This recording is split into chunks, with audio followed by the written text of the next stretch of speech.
Espérame por la mañana,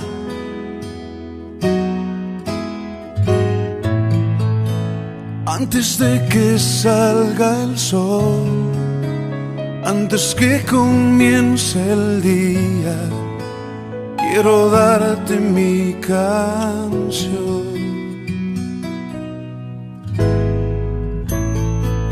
Espérame cuando las aves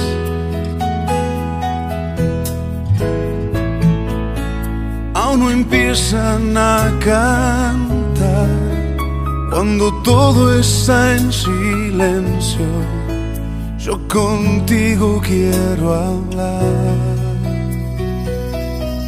Espérame, luz en mi corazón, espérame, estrella de la mañana, te quiero ver. Espérame, dueño de mi amor, espérame, serás mi primera cita, ahí estaré.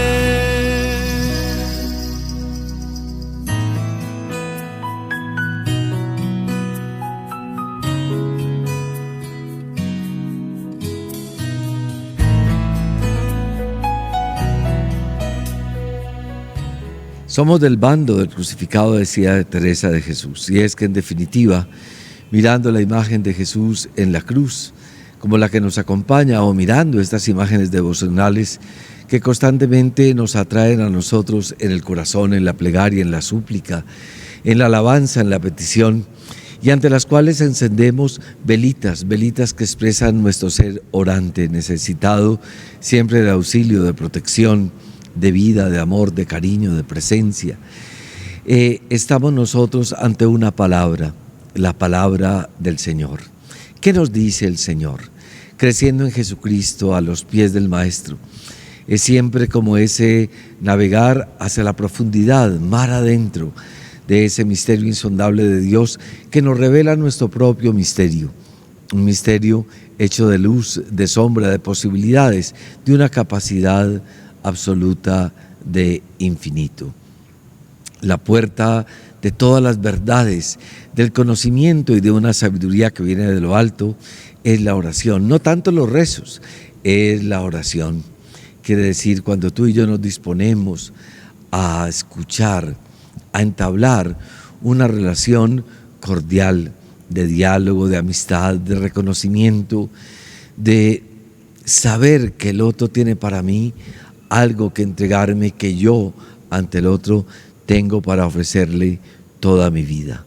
Orantes en medio del mundo, orantes caminantes, orantes navegando a veces por océanos y mares muy turbulentos.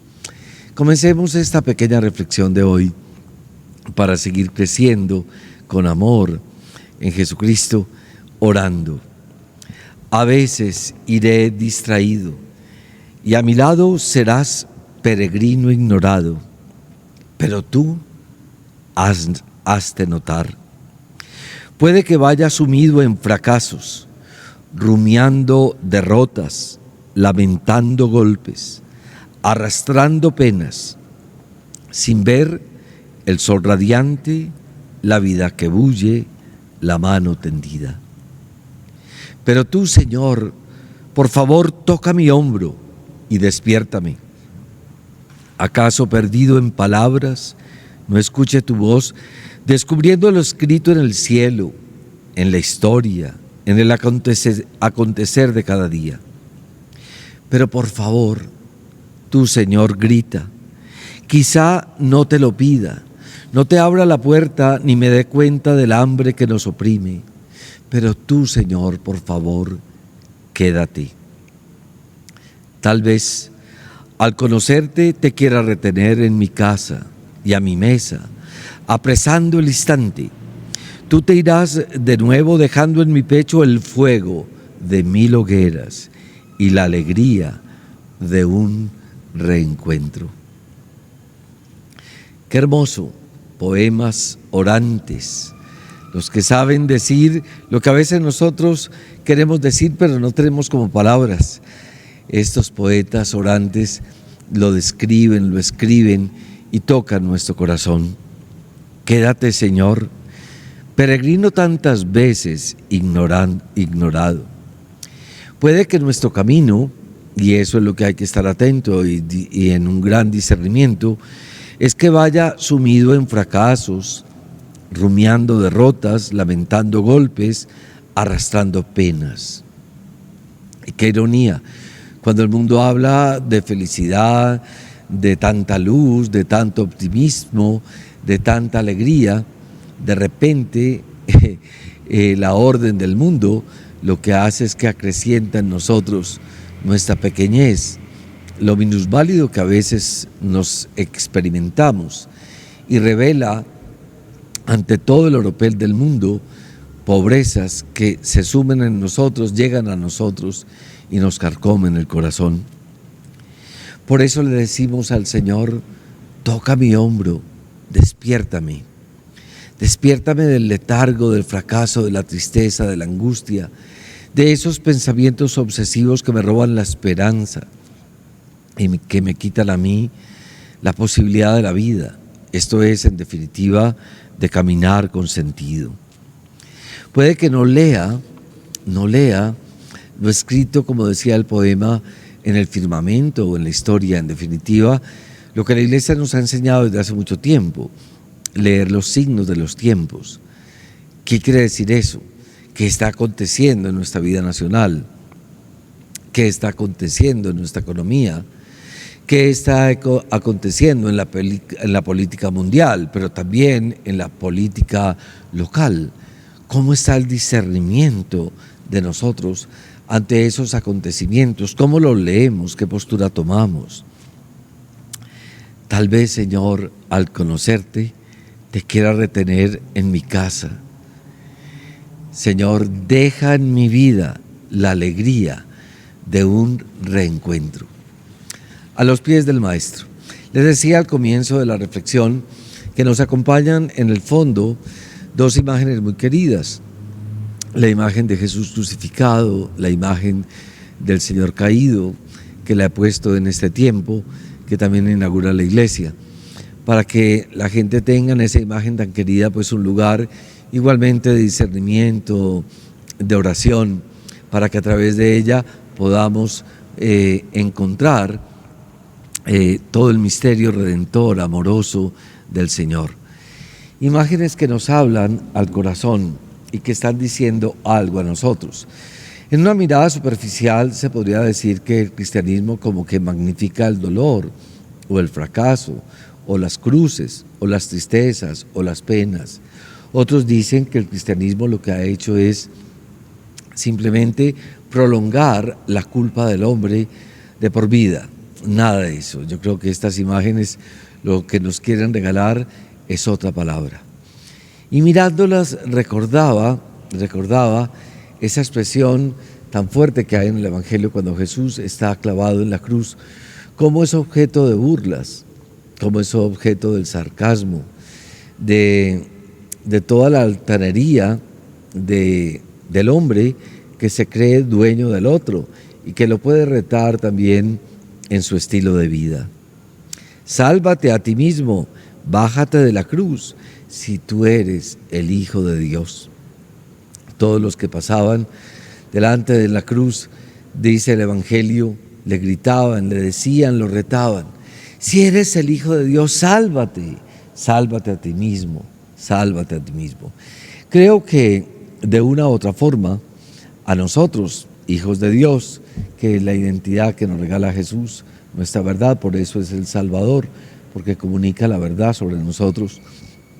Muchas veces, en momentos aciagos, en momentos de revés, en momentos de dolor, de preguntas, de enfermedades o de quiebres, de miedos, de abismos, más de una vez también hemos sentido esas palabras de gente que nos dice: pero es usted que sabe tanto, que está sobrado, que ora tanto, usted que va al grupo de oración, que va a la misa, que va a retiros, usted que se las cree saber todas, de repente ¿qué? ¿Por qué está ahora viviendo una experiencia o de dolor, o de oscuridad, o de preguntas, o de tristeza, o de llanto.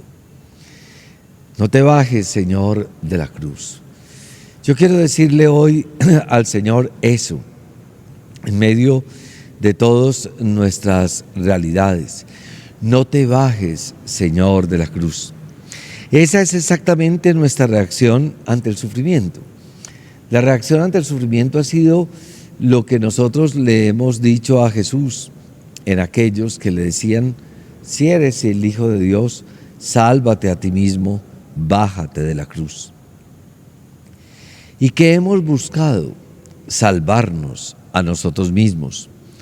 Pensar únicamente en nuestro bienestar y por consiguiente evitar el discernimiento en profundidad de ese dolor o de ese sufrimiento o de esa inquietud o de ese revés o de esa realidad que estoy viviendo, y encontrar ahí qué significa eso que encierra, qué hay para aprender, cómo salir de ahí, pero con sentido, no simplemente en una actitud pueril o en una actitud soberbia o vanidosa. A veces lo único que buscamos en una forma obsesiva es nuestro propio bienestar y evitamos las experiencias de dolor pasándonos la vida simplemente disimulando, maquillando, escondiendo lágrimas que de repente sí existen en nosotros. Hay gente que uno le pregunta: ¿cómo estás? Y la respuesta inmediata es: excelente, excelente, excelente, excelente. Llega un momento en que tú ya dudas de esa respuesta. La vida es entreverada. La vida es como un camino con altos y bajos. La vida tiene sonrisas, lágrimas, preguntas, respuestas, inquietudes. La vida exige momentos de silencio y momentos de palabra, de reflexión. Pero cuando respondemos en una forma absolutamente desenfadada: excelente, excelente, excelente, es porque detrás de eso hay una careta que está escondiendo nuestra identidad. Bájate de la cruz si eres el Hijo de Dios. Sálvate a ti mismo. Sálvate a ti mismo. Jesús no se baja de la cruz. Jesús, ante esas palabras de los demás, ante esas realidades que lo retan, que lo insultan, con ese sarcasmo toma otra actitud.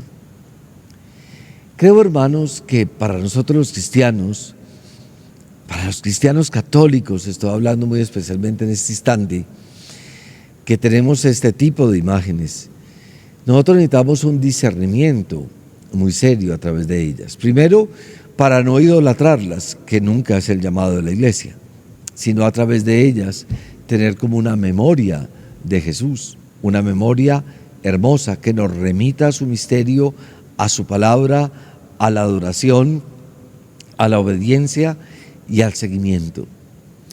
Igualmente, a través de estas imágenes tan cercanas y tan conocidas, tan dignas de devoción y de respeto, experimentar que efectivamente a través de estas imágenes se nos recuerda que necesitamos una conversión muy profunda, pero una conversión primera sobre el rostro de Dios, en qué Dios estamos creyendo, a quién le creemos, ante quién nos ponemos de rodillas o a los pies de quién nos estamos poniendo para escuchar.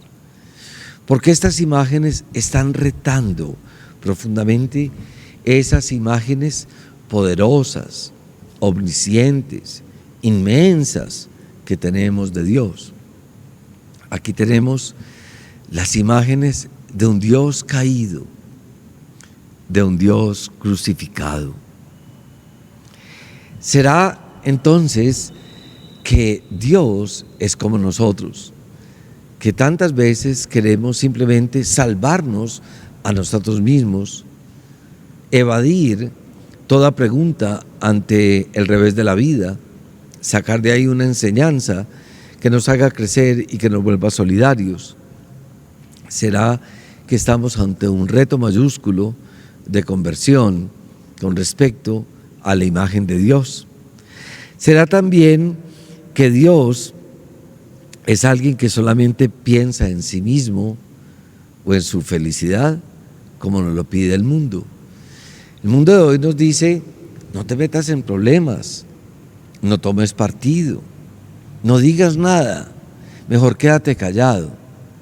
No, estar a los pies de Jesús y entrar en un profundo reconocimiento de su palabra va a indicar que en nosotros hay un cambio de mentalidad y una formación en la conciencia que nos va a exigir unas posturas, un criterio, una palabra y un modo de ser que a veces para el mundo será simplemente un crucificado más o un caído más en medio del camino.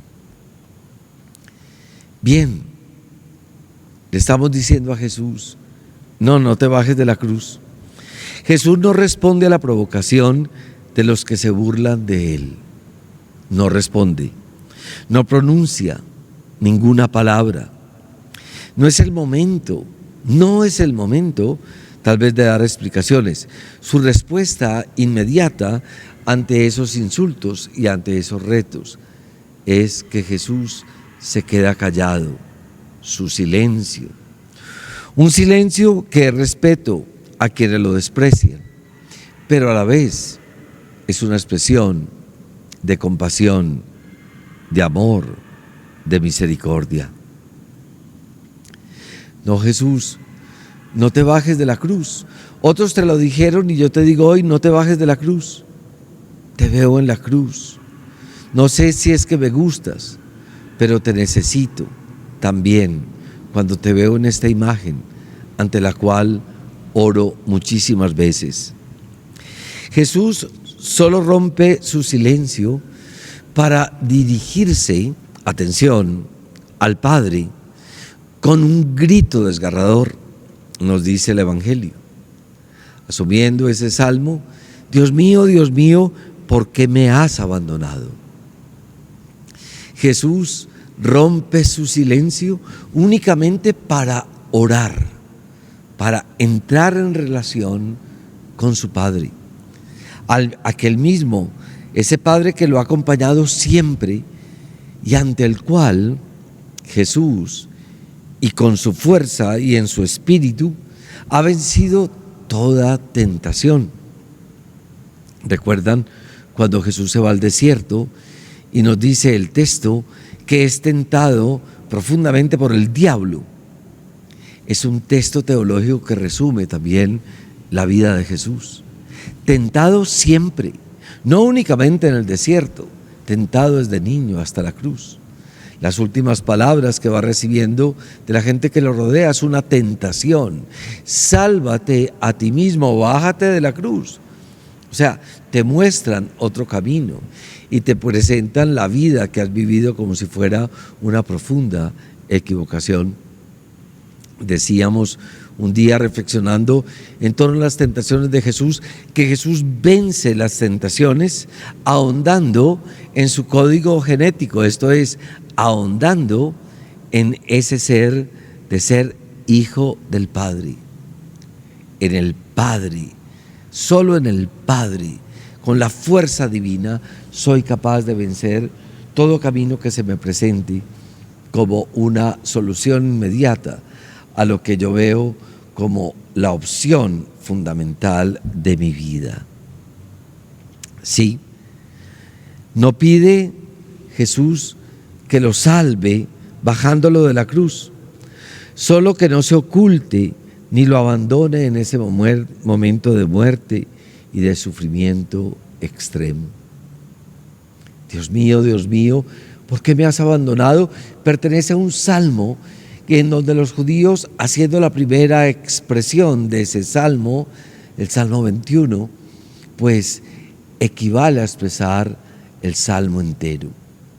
Y en definitiva, el salmista, el orante, experimenta el auxilio del Señor en su corazón, con una pedagogía de Dios nueva, desconcertante, pero clara, siempre salvífica, eternamente amorosa, siempre benéfica. En ese aparente silencio del Padre en la cruz de Jesús, solo se escucha el misterio de Dios y del hombre.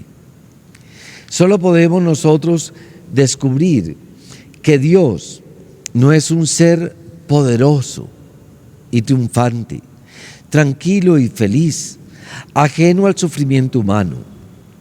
De ahí la importancia, cómo a través de estas imágenes hay que elaborar, hay que vivir, hay que recorrer, hay que navegar mar adentro hacia una conversión de la imagen de Dios.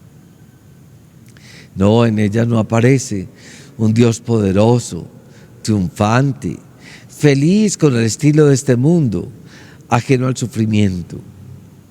No, en estas imágenes y en el silencio del Padre ante la oración de Jesús en la cruz, aparece un Dios callado, impotente, humillado, que sufre con nosotros el dolor, la oscuridad y hasta la misma muerte. Mirando estas imágenes de Jesús en la cruz, del Señor caído, que quieren tanto, que tiene tanta devoción, yo identifico cruces, dolores, mi propia coronita de espinas, heridas. Identifico silencios, incomprensiones. Identifico caídas, soledades. Y ante este Dios solo, burlado, crucificado, ante este Dios que ora, ante este Dios con lágrimas y con sed, de repente voy experimentando una respuesta que se ha hecho de compañía, de silencio, de amor, de un corazón traspasado, de una sangre que se vierte, que es el símbolo de la vida y que me lava, me cubre, me baña. Por eso, hermanos, al contemplar al crucificado, nuestra reacción no puede ser de burla, no, o de desprecio, sino de oración confiada y agradecida. Oración confiada porque tú, Señor, te has acercado absolutamente a nosotros, porque no respondes con un discurso académico o de grandes reflexiones en torno al dolor o al sufrimiento humano, sino que consufres con nosotros y nos acompañas, a veces por el sendero de la soledad, de la tristeza, de la enfermedad y de la muerte. Muy raro, no, misterio salvífico. No te bajes de la cruz. Mi oración ante ti quiere ser una oración de acción de gracias, porque te siento solidario y cercano, porque no son ajenas para ti mis pequeñas cuotas de dolor y mi llanto, mis soledades y mis preguntas. No nos dejes solos, Señor, en nuestra aflicción. Decíamos en la oración primera que necesitamos discernir los signos de los tiempos. Tiempos recios, parece que siempre lo han sido. Guerras, poderosos, misiles, abortos, burlas, poderes, leyes. ¿Quiénes sufren? ¿Quiénes sufren? Los poderosos. Sufren los pobres, los débiles, los impotentes, los necesitados. En definitiva, esos son los que más sufren, los que no cuentan. ¿De qué nos serviría a nosotros un Dios, o para qué un Dios que no conozca el sufrimiento? Uno se pregunta, ¿quién nos podría entonces entender, leer a nosotros mismos? Yo no me acerco ante el Señor perfecto, ni terminado. Hay gente que predica una religión como para puros, para perfectos, para gente sin problemas, sin preguntas, que todo lo han resuelto. No, Jesús se hizo caminante.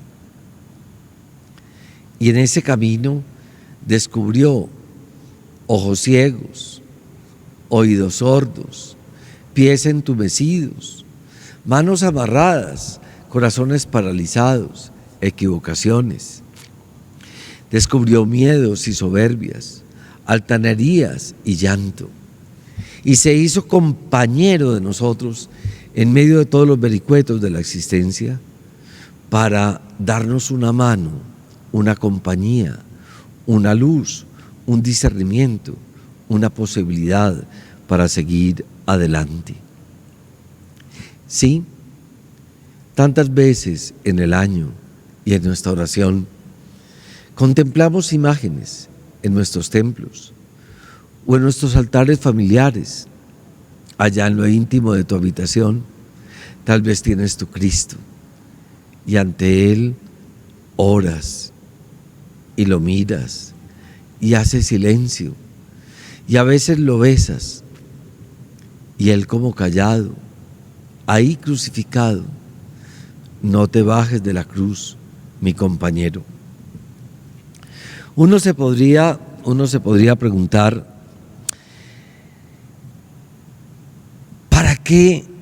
¿para qué todo esto? ¿Para qué nos sirve a nosotros toda esta reflexión? ¿Por qué no decirle en definitiva, sálvate a ti mismo, bájate de la cruz, si eres en Dios? ¿Para qué te ha servido tantos retiros, tanta sabiduría, tantas lecturas, tantos crecimientos? Si en ti también siguen coexistiendo tristezas, pero también alegrías, dolores, pero también has crecido en tantas cosas que te han hecho más humano, por lo tanto, más divino. No te bajes de la cruz. ¿Quién nos podría entender? ¿En quién podrían esperar entonces si te bajas de la cruz? Tantos torturados en las cárceles secretas de la vida. Ahí está la cruz, en la cárcel, en el cementerio, en la habitación de la clínica, en la calle. No te bajes de la cruz. ¿Dónde podrían poner su esperanza tantos hombres y mujeres humillados, violentados, sin defensa alguna? ¿En quién? No te bajes de la cruz. ¿A qué se agarrarían los enfermos crónicos y los moribundos? No les queda sino esa crucecita en su habitación. Ahí está el consuelo y la vida, como decía Teresa de Jesús. ¿Quién podría ofrecer consuelo a las víctimas de tantas guerras? No únicamente por allá lejos, sino las guerras urbanas de nuestras ciudades. Constantemente en nuestras ciudades, muertes, guerras, boleteo, bandas acabando, destruyendo. ¿Quiénes sufren? Los más pobres. ¿Quién le podría ofrecer consuelo a las víctimas de tanta hambre, de tantas miserias? No te bajes de la cruz, pues si no te sentimos crucificado junto a nosotros, nos veremos más perdidos. Tiempos para seguir orando, tiempos de guerra, tiempos de salvación, tiempos de preguntas, tiempo de poderosos, tiempo de humildes, tiempo de Dios. Y en medio de todo, Él en la cruz, el crucificado, resucitado por su Padre, para darnos a nosotros consuelo y vida. pero con su corazón eternamente llagado y abierto por amor.